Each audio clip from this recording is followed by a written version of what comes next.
حضرت ابن عباس اور محمد بن کعب فرماتے ہیں کہ حضرت یعقوب علیہ السلام اپنے بیٹوں کو نظر لگنے سے خوف زدہ ہوئے تھے، کیونکہ وہ بیٹے خوبصورت، خوش نظر حلیے والے، خوش منظر تھے۔ لہٰذا حضرت یعقوب علیہ السلام اس بات سے ڈرے کہ کہیں لوگ ان کے بیٹوں کو نظر بد کے ذریعے نقصان نہ پہنچائیں۔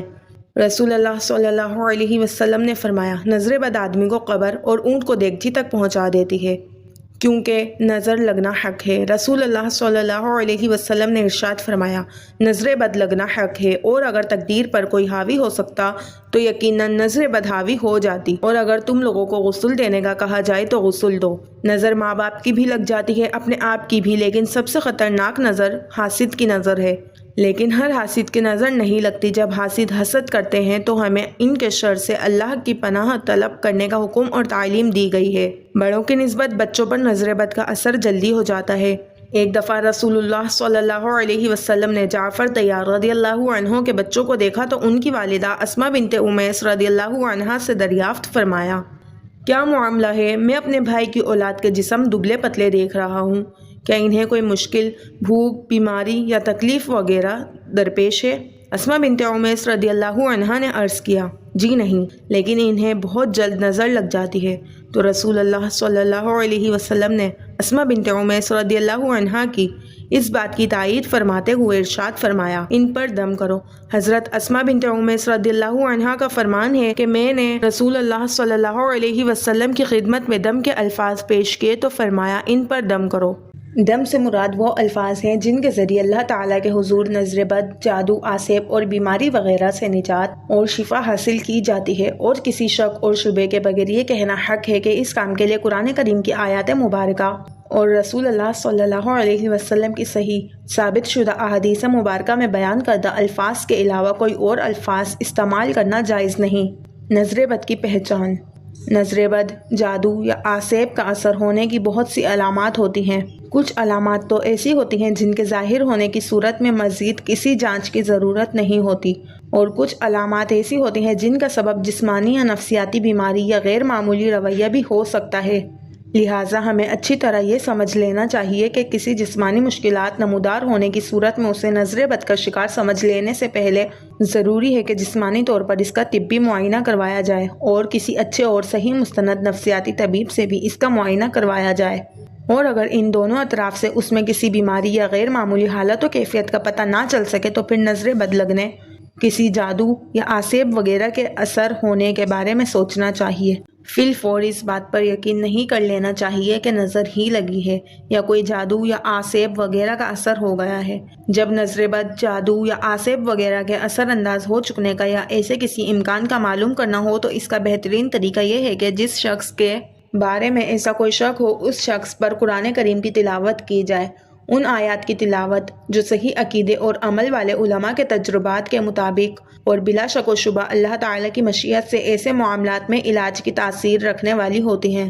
جب ان آیات کو مشکوک شخص یا مریض شخص کے سامنے تلاوت کیا جاتا ہے، بسا اوقات جب اس کے سامنے قرآن کریم کی تلاوت کی جاتی ہے تو اس پر درج ذیل علامات ظاہر ہوتی ہیں۔ نمبر 1، چہرے پر پیلاہٹ ظاہر ہونا۔ نمبر 2، سینے میں گھٹن کا احساس ہونا۔ نمبر 3، تلاوت سننے کے دوران جسم کے مختلف حصوں میں درد ہونا۔ نمبر 4، معمول سے زیادہ گرمی محسوس ہونا۔ نمبر 5، پسینہ آنا، خاص طور پر کمر پر۔ پسینے کی کمی یا زیادتی سے نظر کی شدت کا اندازہ ہو جاتا ہے۔ نمبر 6، بے چینی کی کیفیت ہو جانا اور ادھر ادھر دیکھتے اور متوجہ ہوتے رہنا۔ نمبر 7، پہلوؤں میں درد محسوس ہونا۔ نمبر 8، رونا یا بنا سبب کے رونے کی کیفیت کے بغیر ہی آنسوؤں کا جاری ہو جانا۔ نوٹ: کسی وقت یہ حالت پاس بیٹھے ہوئے لوگوں پر بھی ظاہر ہو جاتی ہے جو کہ علاج کی غرض سے نہیں بیٹھے ہوتے۔ ایسی صورت میں معالج کو ان کی طرف بھی متوجہ ہونا پڑتا ہے، لیکن دیکھنے والوں پر عموماً یہ اثر مریض کی حالت کا مشاہدہ کرنے یا آیات مبارکہ کو سمجھنے کی وجہ سے ظاہر ہوتا ہے۔ اس سے یہ نہیں سمجھنا چاہیے کہ وہ لوگ بھی نظر بد یا کسی جادو یا آسیب کا شکار ہیں۔ نمبر 9، پہلوؤں کا پھڑکنا اور جسم کے مختلف حصوں کو بلا ارادہ خود بخود حرکت کرنا۔ پھڑکنے اور حرکت کرنے کی کیفیت، رفتار اور انداز سے بھی معالج کو نظر بد کی قوت کا اندازہ ہو جاتا ہے۔ نمبر 10، پٹھوں کا اکڑنا، کھینچنا اور درد ہونا۔ نمبر 11، دل ڈوبنے کی کیفیت وارد ہونا۔ نمبر 12، پہلوؤں میں ٹھنڈک کا احساس ہونا۔ نمبر 13 نیند، نیم بے ہوشی اور بے حواسی محسوس ہونا اور کوئی بھی کام کرنے کی قوت نہ پانا۔ نمبر 14 کسی طبی اور مادی سبب کے بغیر جسم پر نیلاہٹ اور سبزی مائل دھبوں کا ظاہر ہونا۔ نظر بد کا علاج، اللہم اذہب حرہا وبردہا ووصبہا۔ ترجمہ، اے اللہ نظر بد کی گرمی اور اس کی ٹھنڈک اور اس کی تکلیف کو دور فرما۔ فضیلت حدیث، ایک شخص کو نظر لگ گئی تھی تو آپ صلی اللہ علیہ وسلم نے اس کے سینے پر ہاتھ رکھ کر یہ دعا فرمائی۔